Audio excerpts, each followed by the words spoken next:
আজি হেঁপাহৰ ভোগালী বিহু। এই বিহুৰ দিনাই মলাইকুমাৰ গাঁৱৰ যুৱকসকলৰ উদ্যোগত অনুষ্ঠিত হ'ল পৰম্পৰাগত খেল ধেমালি। পুৱাই ওলাই আহিল গাঁৱৰ ৰাইজ, গাঁৱৰ কণ কণ মইনাৰ পৰা জ্যেষ্ঠসকলে ভাগ ল'লে এই খেল ধেমালিত। সামৰণিত সকলে বিহু নাচি আনন্দত মতলীয়া হৈ পৰিল। অনুষ্ঠিত হৈছে কথাকেইটা অকণমান। আজি মানে আমাৰ গাঁৱৰে যুৱকসকল মিলি পেলাই আমাৰ মলাইকুমাৰ গাঁৱৰ যিখিনি ছাত্ৰ ছাত্ৰী কণ কণ তেখেতসকলৰ মাজতে আমি এই সৰু সুৰা দুটামান প্ৰতিভা চাবৰ বাবে খেল অনুষ্ঠিত কৰা হৈছে। ইয়াত মানে আমাৰ কোনো আগতীয়া কোনো হেৰি নাই, আমি হঠাৎ মানে অনুষ্ঠানটো পাতিবলগীয়া হ'ল। সেইকাৰণে মানে আমি ইমান বস্তুটো খেলখন মানে বহলীয়াকৈ হেৰি কৰা নাই আৰু আনুষ্ঠানিকভাৱে পৰম্পৰাগত খেলখিনিয়ে আমি মানে আজি আয়োজন কৰিছিলোঁ।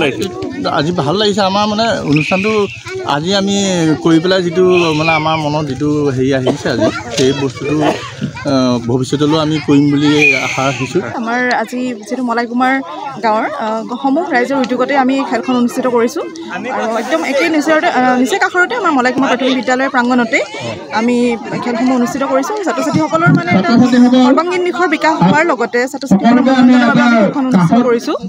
আৰু ইয়াত আজি ভাল লাগিছে যে আমাৰ গোটেইসমূহ ৰাইজ আহিছে, উপস্থিত হৈছে। যদিও বিহুৰ দিন ব্যস্ত হয়, তাৰ মাজতো তেওঁলোকৰ নিজৰ সন্তানক আনি ইয়াত উপস্থিত কৰাইছেহি। খুবেই ভাল লাগিছে। আমাৰ প্ৰথমৰ পৰা আমাৰ খেল 4খন অনুষ্ঠিত হ'ল বৰ্তমানলৈকে। যে প্ৰথম আমাৰ পাৰপানী নেহেৰুখোৱা উঠা অনুষ্ঠিত হ'ল, তাৰপাছতে আমাৰ টেকেলি ভঙা হ'ল, লং জাম্প হ'ল, এতিয়া আমাৰ অনুষ্ঠিত হ'ব সংগীত চকী, তাৰ মাজতে পাৰপানীও হৈ গ'ল। গতিকে সন্ধ্যা এখন চিঠি খেল অনুষ্ঠিত কৰিছে।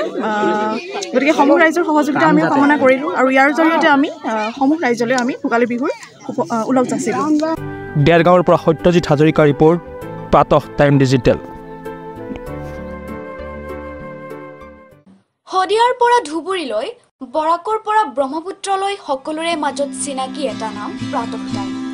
থলুৱা ভাষা, কৃষ্টি আৰু সত্য বাতৰিৰ আধাৰত প্ৰতিষ্ঠিত খবৰ প্ৰাতঃ টাইমৰ প্ৰতিটো বা বাতৰি পুংখানুপুংখভাৱে চাবলৈ Facebook, YouTube, website, Twitter, Instagram আৰু ব্লগাৰ পেজত লাইক আৰু ফ'ল' কৰক।